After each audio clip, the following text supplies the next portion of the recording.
Thank you. Everybody see my screen okay? Yes. All right. And we are here to discuss amendments to the Eastside Village Subarea Plan. Just as to provide some basic landmarks on where this is for the people at home and for newer council members, the Eastside Village Subarea Plan is indicated here on the map you see on your screen. The northern border is Sheridan Road, and the #1 area there is Legion Field. The #2 on the map indicates the Sheridan Park Community Center, and the western border of the sub-area, which is naturally just the Warren Avenue Bridge, which then transitions into Wheaton Way. On the eastern border, you have Harrison Hospital indicated at #3, and the Madrona Forest at East Park for 4. And the Port Washington Narrows naturally provides a boundary on the southern border.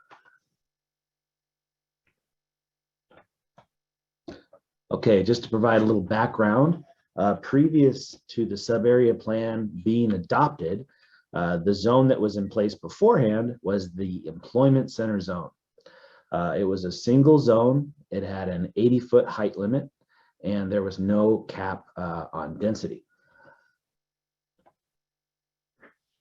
In recognition of Harrison Hospital's departure from this site, the city commissioned a market study in 2019 to explore what the market was going to look like without the hospital there. That market study provided some recommendations, and one was to provide a very clear regulatory approach and to remove regulatory hurdles as we could, and that we should encourage the existing strong housing market. So with that in mind, the city partook on a public engagement process, which resulted in the adoption of the Eastside Village Subarea Plan in October of 2020. With the adoption of that plan came provisions to monitor the execution and the implementation of the Subarea Plan to ensure that its goals were being met. A planned action ordinance was adopted concurrently with the Subarea Plan, and this is this ensures that environmental permitting for any projects within the sub-area are more streamlined.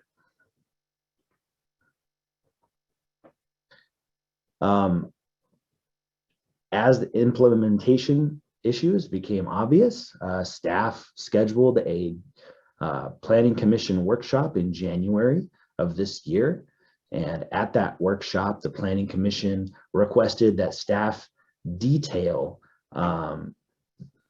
provide a more detailed description about how the proposed changes affected the vision of the sub-area plan. And they also requested additional public outreach.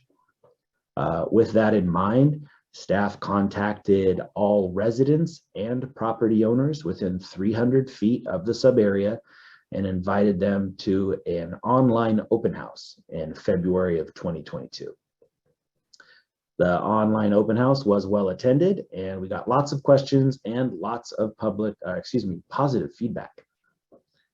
On March 21st, the Planning Commission held a public hearing where the commission voted unanimously to recommend approval to the City Council. So for tonight's discussion, we have a proposed ordinance that amends the development standards and zoning map of the Eastside Village Subarea Plan. These revisions would reinstate the 80-foot height limitation and no cap density, would remove floor area ratio maximums, would add the design review board process to the sub-area plan, and would adopt DCC development and design standards. So why are these revisions important? They're important to meeting our regional planning requirements, to implementing the vision of the sub-area plan, and to promote investment within the sub-area. First, for regional planning, the Puget Sound Regional Council's Vision 2050 has growth forecasts that sees the Puget Sound area growing by 1.6 million people by the year 2050. And that's the equivalency of 2 Seattles being added. They have an addition of 1.1 million jobs to the region, and Bremerton's share of that would be an additional 33,000 people and 20,000 jobs by the year 2050. Our regional planning goals are set by the Puget Sound Regional Council, which represents Snohomish, King, Pierce, and Kitsap County. And those goals are then adopted by the Kitsap Coordinating Council and then locally here in Bremerton. So the lion's share of that growth in Bremerton is expected to be located in land use centers within the city. Here's a list of land use centers and where they're located on the map.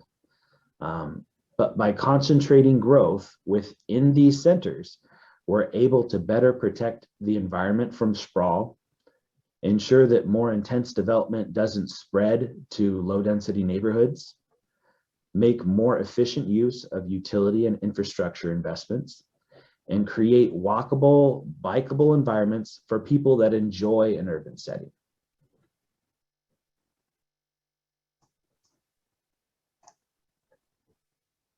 The vision of the Eastside Village Subarea Plan. So of the vision and guiding principles of the Eastside Village Subarea was that it be a residentially focused center with diverse, high-density housing types for all ages and incomes, supported by a commercial core and flexible opportunities for employment-generating uses. Now, none of the vision, goals, or policies of the existing subarea plan are recommended for change. Our changes are only recommended for the development standards and zoning map.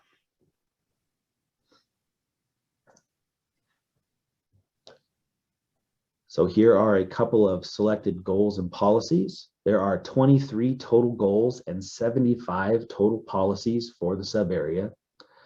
And that is to ensure that standards within the subarea are simple and cost-effective to construct housing, that the subarea create a vibrant and diverse employment serving the city and the neighborhood, that it should accommodate a range of development to ensure city growth is focused within centers, and that it provide a livable and healthy and atmosphere with mixed uses.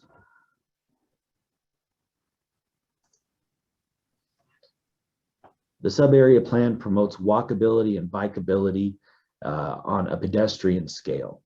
Those are the types of livability and health issues that are promoted when population growth occurs. That to have that kind of urban setting, you need to increase your population in order to support those small corner shops and bikeable neighborhoods.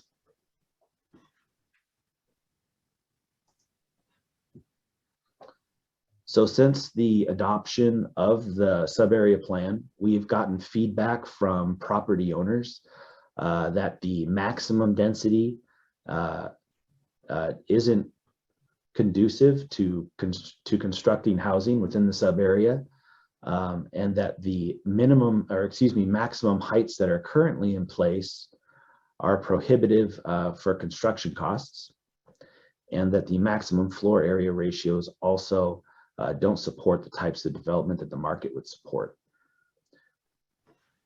Now, this is a problem because if these maximums are too low, then and we don't see development increase, then we're not meeting the goals of the subarea plan. So the development regulations that we'll be looking at are density, height, DCC zoning, and design review board process, and just basic standardization. So if you have been driving on Lower Wheaton Way, you've likely seen across from the Bay Bowl some construction activity.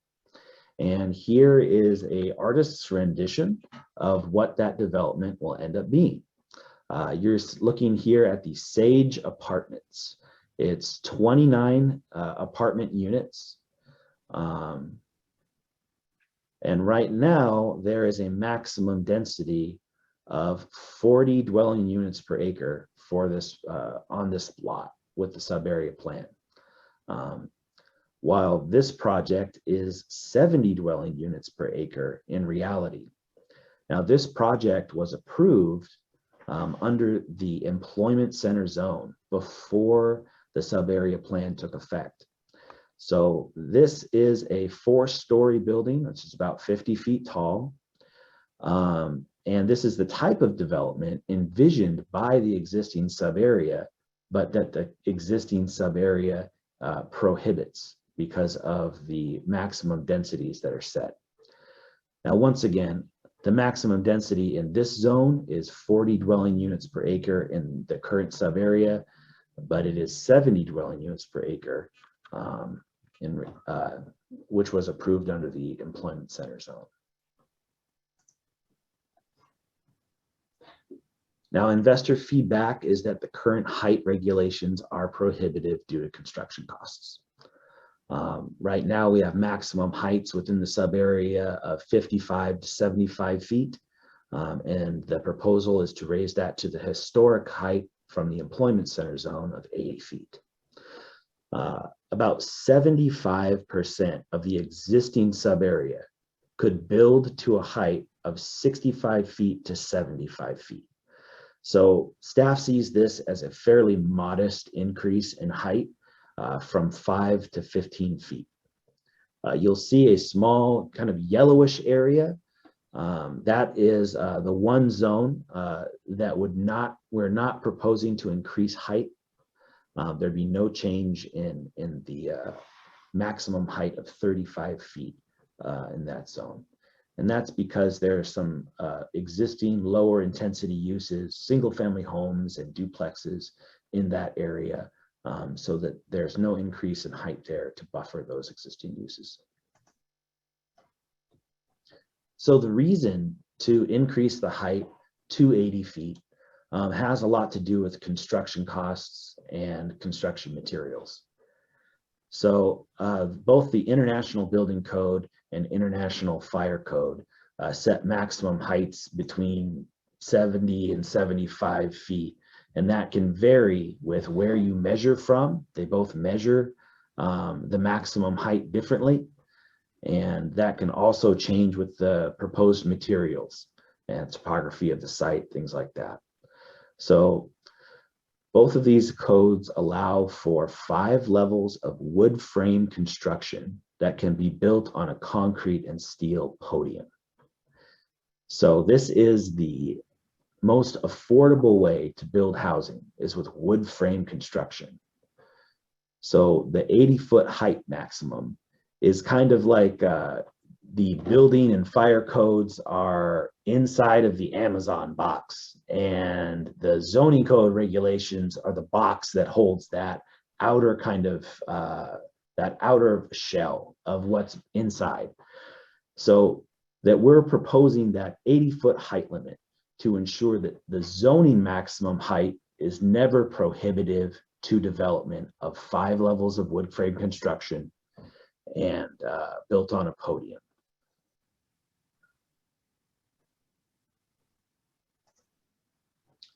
And some examples of how that has played out in development in the city of Bremerton.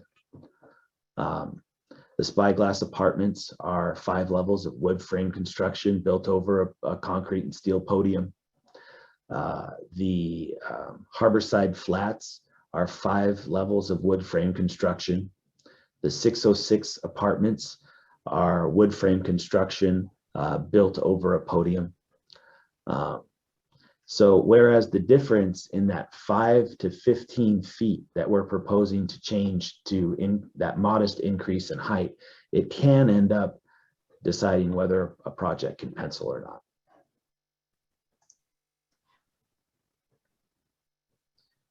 So the proposed revisions that we have are based off of development success that we've seen in other centers in the city. So in the district centers, we've seen a lot of growth over off of the Wheaton and Riddell area.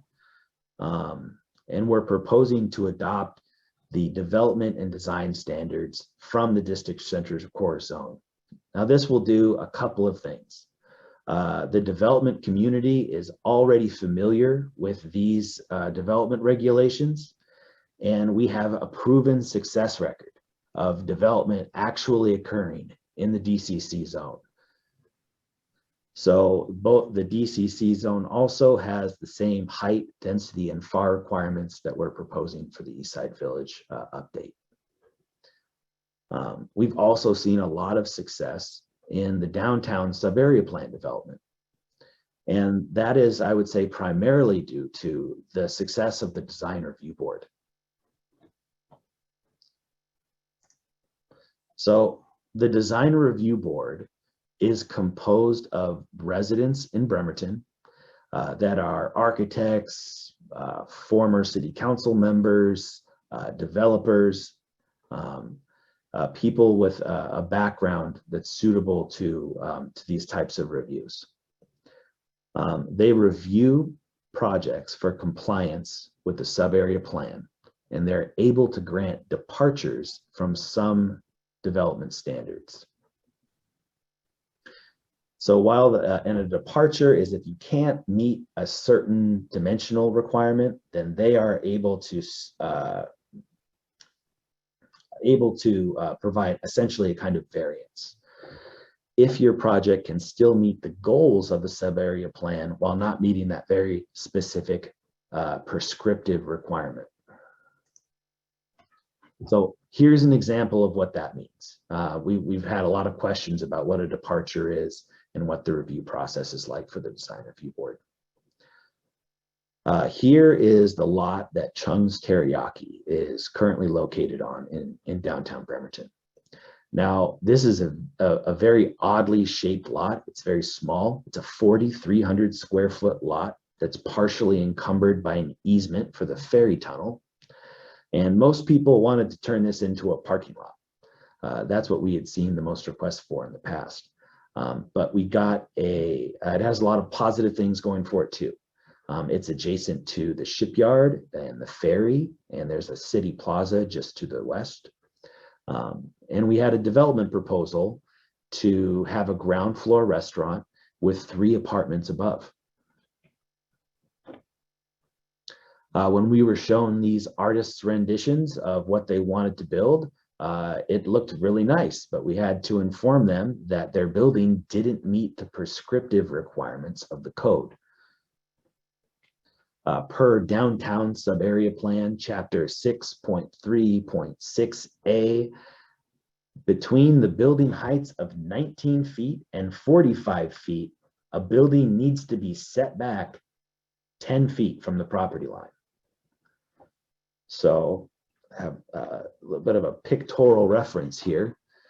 So this is the property line you can see in a dashed line, and their building you can see there. And the areas illustrated in yellow are within that 10-foot setback.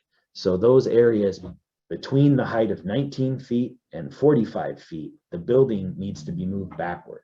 So the building under 19 feet can build all the way up to the property line.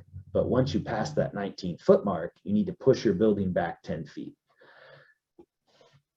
This being such a small and challenging site, that was a lot for the development team to accommodate.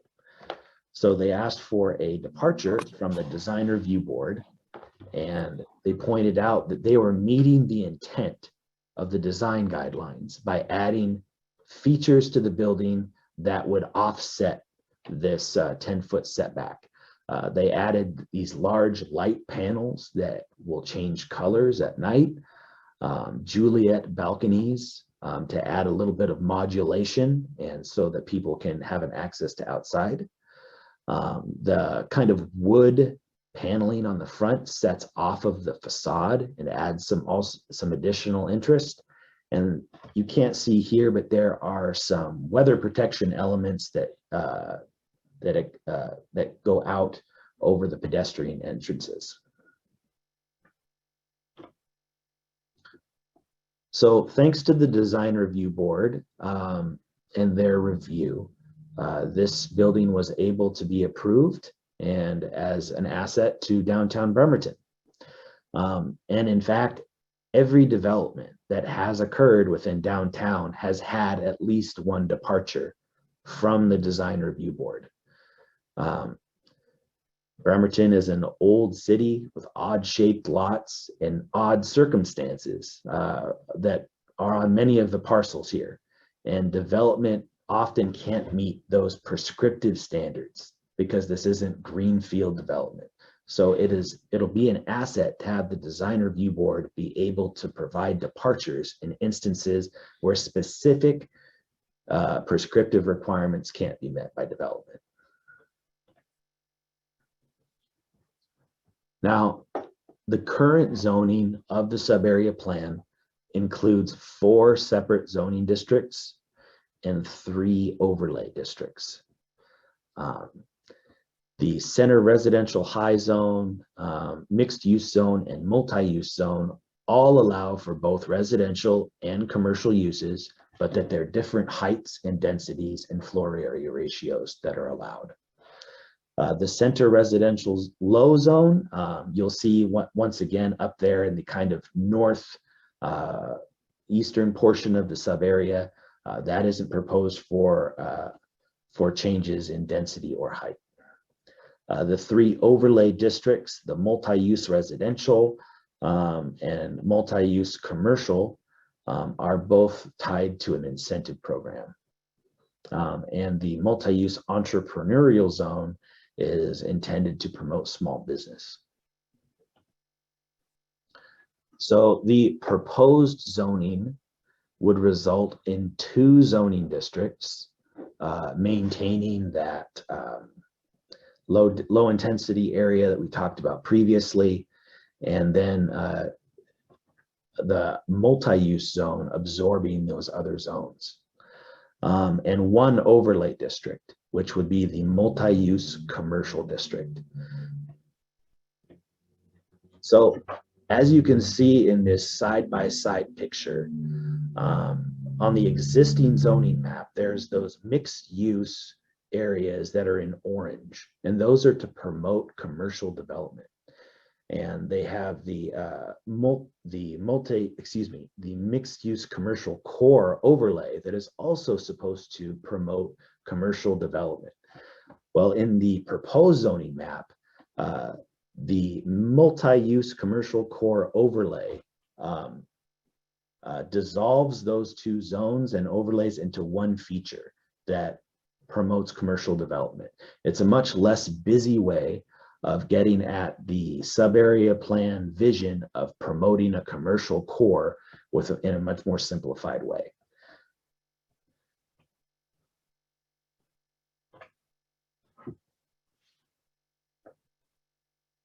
So these proposed changes would, as I've said, would reduce the number of zones and overlays to simplify the plan, which really the idea behind that is that currently there are different heights and densities and floor area ratios of those existing zones.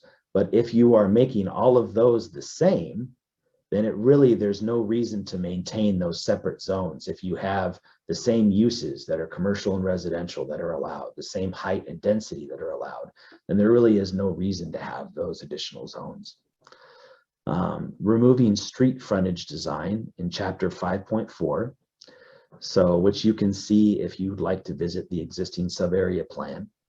And in place of those street frontage designs, we are proposing to adopt DCC standards, which we've said before has a more proven track record of success that developers understand and we have seen implemented.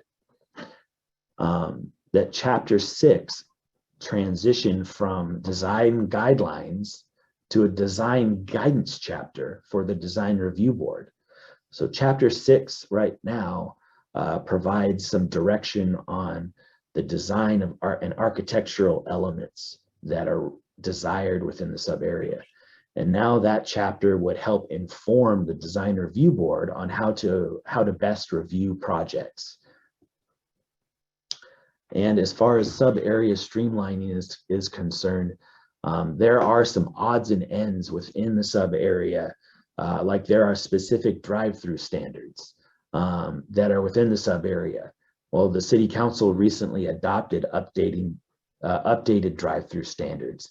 So it doesn't really make sense to have two separate sets of standards when the Bremerton Municipal Code can very well regulate drive-through standards without extra sub-area plan requirements. Parking reduction, or excuse me, certain parking requirements within the sub-area, like for parking reductions, bikes and other things. Once again, we're proposing to remove those from the sub-area and focus on the Bremerton Municipal Code. The Bremerton Municipal Code already has provisions for bicycles and parking reductions, and it provides a much more simplified and standardized path to use that Bremerton Municipal Code language rather than creating separate language. And the entrepreneurial district overlay to support small business, that was just tied to the B&O tax exemption. And now that City Council has raised that exemption up to $1 million, it doesn't really make sense to have that overlay anymore because the exemption level has been raised by the City Council. So in summary, we're proposing the proposed changes are consistent with the previous the standards of the previous employment center zone, which had an 80-foot height limit and no cat density. It's consistent with our regional planning requirements and how we're trying to focus growth within land use centers. It adopts standards that we have seen are successful from other standards, the downtown sub-area and district center. That it's consistent with the vision of the sub-area plan that calls for increased simplified development standards, and that property owner requests are generally positive. Excuse me, that there have been a number of property owner requests that we adopt these planning standards, and that the reception that we've gotten from the public has been generally positive. And lastly, that the Planning Commission provided their unanimous recommendation to adopt these amendments.